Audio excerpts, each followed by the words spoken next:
ओम नमः शिवाय। हर हर महादेव। जय शिव शंभू। सावन के किसी भी सोमवार के दिन शिवलिंग पर चढ़ा बेलपत्र खा लेना, बन जाओगे आप करोड़पति। भगवान भोलेनाथ के आशीर्वाद से आपकी हर मनोकामना होगी पूरी। दोस्तों, सबसे पहले तो आपको और आपके पूरे परिवार को सावन के इस पवित्र महीने की हार्दिक शुभकामनाएं। दोस्तों, सावन का पवित्र महीना 4 जुलाई 2023 से शुरू हो चुका है।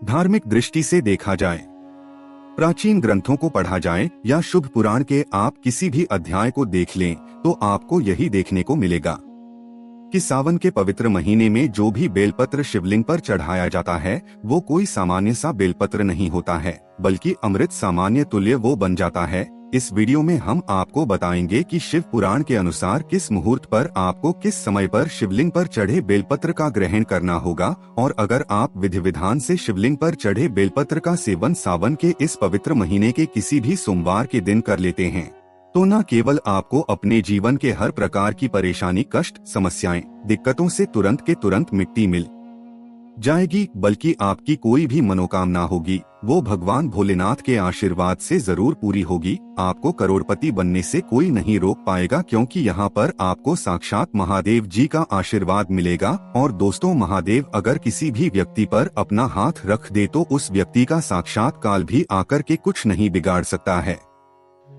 देखिए दोस्तों, वैसे जो सामान्य सा सोमवार होता है उस दौरान अगर आप भगवान भोलेनाथ के मंदिर जाते हैं, शिवलिंग पर बेलपत्र अर्पित करते हैं तो माना जाता है इससे आपकी कोई भी मनोकामना हो वो पूरी हो जाती है।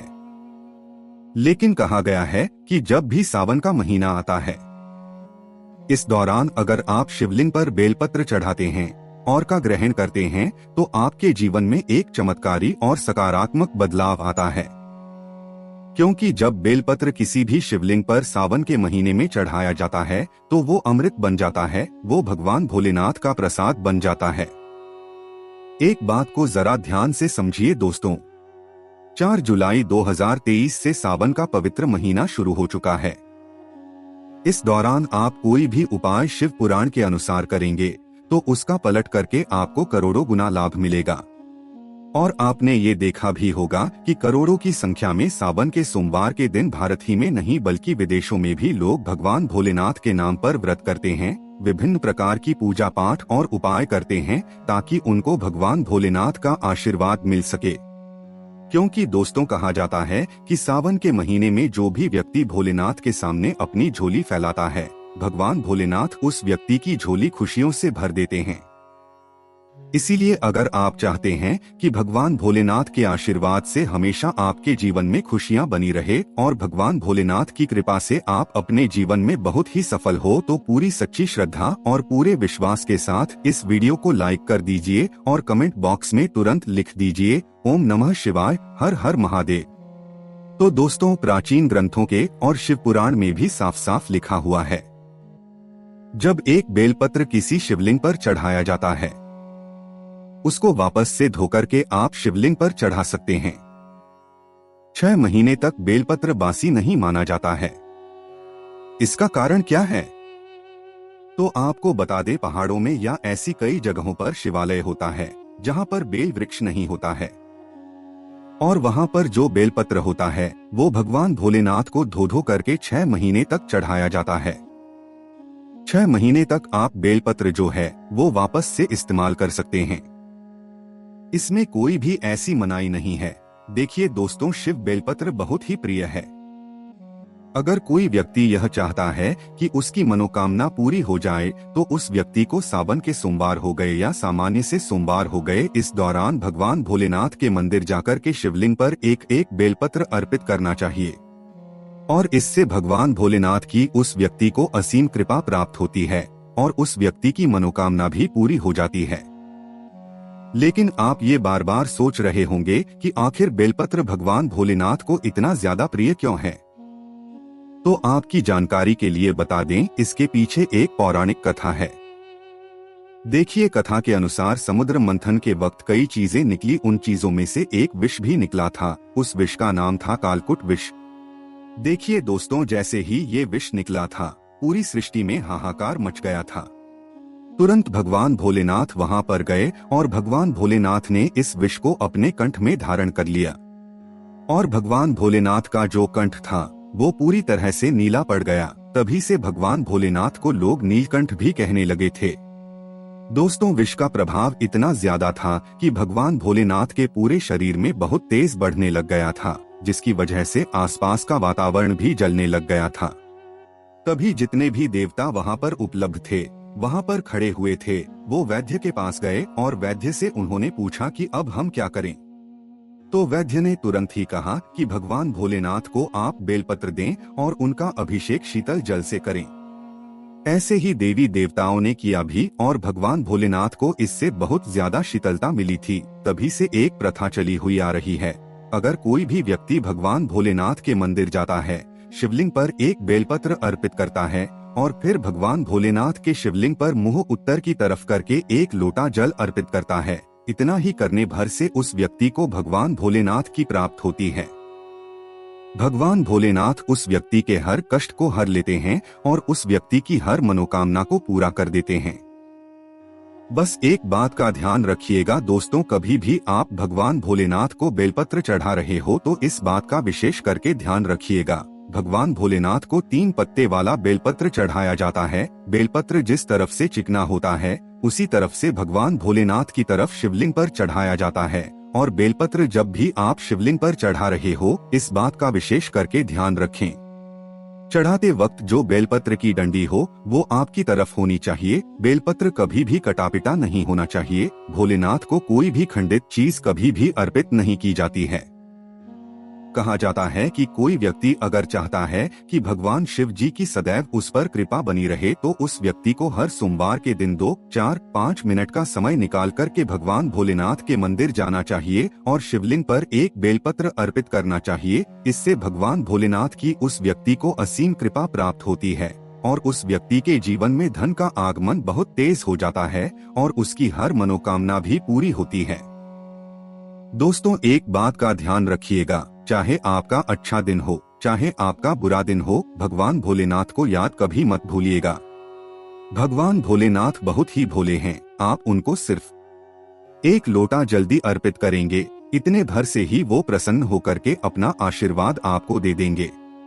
इसीलिए दोस्तों, अगर आप चाहते हैं कि भगवान भोलेनाथ की कृपा सदैव आप पे और आपके परिवार पर बनी रहे, भगवान भोलेनाथ की कृपा से आपके जीवन के हर कष्ट से आपको मुक्ति मिल जाए और भगवान भोलेनाथ के वरदान से आपकी हर मनोकामना पूरी हो, तो तुरंत ही जाइए कमेंट बॉक्स में लिख दीजिए ओम नमः शिवाय, हर हर महादेव।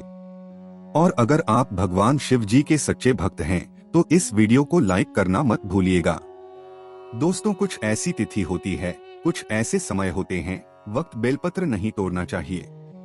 देखिए होता क्या है दोस्तों, बहुत से लोग सोमवार का व्रत करते हैं, बहुत से लोग सावन में व्रत करते हैं, बहुत से लोग भगवान भोलेनाथ के लिए महाशिवरात्रि में भी व्रत करते हैं। लेकिन वो लोग एक ऐसी गलती कर बैठते हैं जिसकी वजह से उनका व्रत भी खंडित हो जाता है, उनकी पूजा भी संपन्न नहीं मानी जाती है। देखिए, भगवान भोलेनाथ की आप कोई भी पूजा करेंगे उसमें आपको बेलपत्र की जरूरत होगी, लेकिन बेलपत्र भगवान भोलेनाथ को अर्पित कब करना है और बेलपत्र तोड़ा कब जाता है, ये आपका जानना बहुत ही ज्यादा जरूरी है। तो बहुत ध्यान से सुनिएगा, जो आपको हम बताने वाले हैं। संक्रांति हो गई, चतुर्थी हो गई, अष्टमी हो गई, इसमें कभी भी बेलपत्र नहीं तोड़ा जाता है।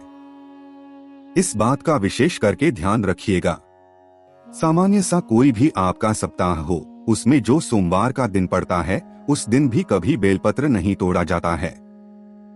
अब मान लीजिए आप सावन के सोमवार का व्रत कर रहे हैं, आप भगवान भोलेनाथ के लिए पूजा पाठ करने जा रहे हैं और सोमवार के दिन तो आप जाएंगे ही जाएंगे। तो दोस्तों, कभी भी सोमवार के दिन भगवान भोलेनाथ के लिए बेलपत्र मत तोड़िएगा। अगर आप ऐसा करते हैं तो आपको अपने जीवन में कई प्रकार के पाप लग सकते हैं। होता क्या है दोस्तों, आप बहुत ध्यान से समझिएगा हम क्या बताने जा रहे हैं आपको, कि आप मान लीजिए आपने सोमवार का व्रत रखा हुआ है, आप भगवान भोलेनाथ के मंदिर जा रहे हैं, तो आप बेल के पेड़ के पास जाएंगे और बेल के पेड़ से पत्ते तोड़कर के बेलपत्र तोड़कर के भगवान भोलेनाथ को अर्पित करेंगे। इसके पीछे मनाही की गई है। इसकी मनाही क्यों की गई है तो आपकी जानकारी के लिए बता दें, जो बेल का पेड़ होता है उसके प्रत्येक पत्ते में भगवान शिव जी का वास होता है। बेल की जड़ में जो होता है वो भगवान ब्रह्मा जी का वास होता है और बेल पेड़ के मध्य में भगवान विष्णु जी का वास होता है। और शिव के अनुसार बेल वृक्ष में ब्रह्मांड की महासर्वशक्तिशाली शक्तियों का वास होता है। इसीलिए कभी भी सोमवार के दिन बेल के पत्ते नहीं तोड़े जाते हैं। एक बात का विशेष करके ध्यान रखिएगा, आप किसी भी दिन बेल के पत्ते तोड़ रहे हो, कृपया करके दोपहर 12 बजे के बाद बेल के पत्तों को मत तोड़िएगा।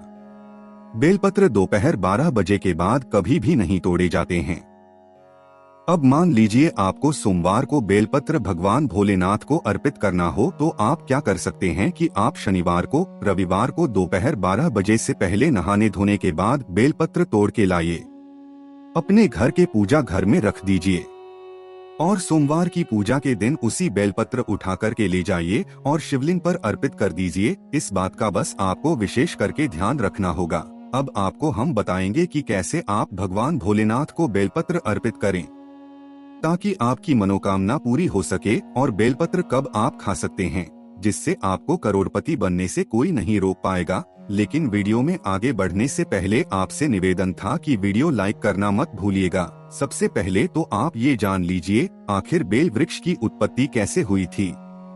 देखिए, बहुत ध्यान से सुनिएगा।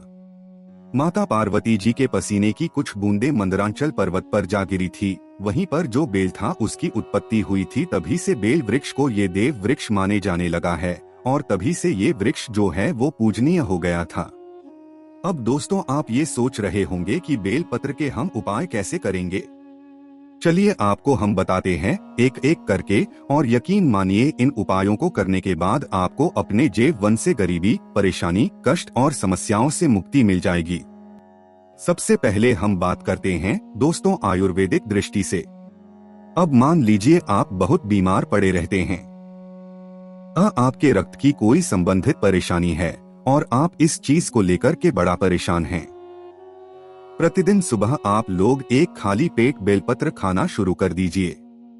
कहा गया है आयुर्वेदिक दृष्टिकोण से कि अगर कोई व्यक्ति खाली पेट बेलपत्र खाता है तो उसको रक्त संबंधित परेशानियों से तो मुक्ति मिलती ही मिलती है, उसके अंदर जो भी बीमारियां होती है वो बीमारियां उसको छोड़ने लग जाती है। इसी प्रकार से दोस्तों इस बात का ध्यान रखिएगा, ये तंत्र शास्त्र हम आपको बता रहे हैं। कफ दोष हो गया, पितृदोष हो गया या तफ दोष हो गया, ये 3 ऐसे दोष होते हैं जिसकी वजह से ही एक मनुष्य के शरीर में बीमारियां आती हैं। और अगर कोई व्यक्ति सिर्फ सप्ताह एक दिन 3 पत्ते वाला बेलपत्र का सेवन कर रहा है तो उसको इस प्रकार के दोषों से कभी भी फर्क नहीं पड़ेगा, उसको कोई भी बीमारी नहीं लगेगी। अब दोस्तों आप चाहते हैं कि आपकी मनोकामना पूरी हो जाए तो ये बड़ा ध्यान से सुनिएगा। देखिए, सावन के 11 दिन आपको भगवान भोलेनाथ के मंदिर जाना है। आपको 1 लोटा जल लेना है। 1 लोटा जल ले जाकर के भगवान भोलेनाथ के मंदिर जाइए। ये 1 लोटा जल मुंह उत्तर की तरफ करके शिवलिंग पर ये जल भगवान भोलेनाथ का अभिषेक कीजिए और शिवलिंग पर चढ़े बेलपत्र का सेवन कीजिए। 11 दिन अगर आप यह उपाय करते हैं, 11 दिन के बाद आपकी पूरी हो जाएगी। मान लीजिए आपका दुर्भाग्य आपके पीछे पड़ा हुआ है, आप अपने दुर्भाग्य से बड़ा परेशान हैं, तो आपको क्या करना है? आपको सिर्फ यही करना है कि सावन के 3 सोमवार बहुत ध्यान से सुन लीजिएगा। 3 सोमवार पर आपको व्रत करना है। आपको 1 लोटा जल लेना है और भगवान भोलेनाथ के मंदिर जाना है। भगवान भोलेनाथ के मंदिर जाइए, 1 लोटा जल से अर्पित कीजिए और इसी बेलपत्र का सेवन कीजिए जो शिवलिंग पर चढ़ चुका हो। भगवान भोलेनाथ का ये प्रसाद जो होगा ये आपके जीवन से आपके दुर्भाग्य को दूर कर देगा और आपके सौभाग्य को आपके साथ ला देगा। आप जिस कार्य को भी शुरू करेंगे उसी कार्य में आपको सफलता प्राप्त होगी। दोस्तों मान लीजिए आप चाहते हैं कि आपकी कोई मनोकामना पूरी हो जाए भगवान भोलेनाथ के आशीर्वाद से, तो आपको क्या करना है? देखिए, सावन के 3 सोमवार आपको व्रत करना होगा। व्रत करिए और 11 बेलपत्र शिवलिंग पर जाकर के चढ़ाइए। अगर आप बेलपत्र खा नहीं सकते हैं तो बेलपत्र को चढ़ाइए।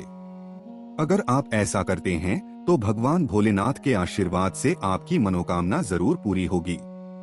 तो दोस्तों, आप लोगों से निवेदन था, इस वीडियो को लाइक करना मत भूलिएगा और कमेंट बॉक्स में तुरंत ही लिख दीजिएगा, ओम नमः शिवाय, हर हर महादेव, जय शिव शंभू।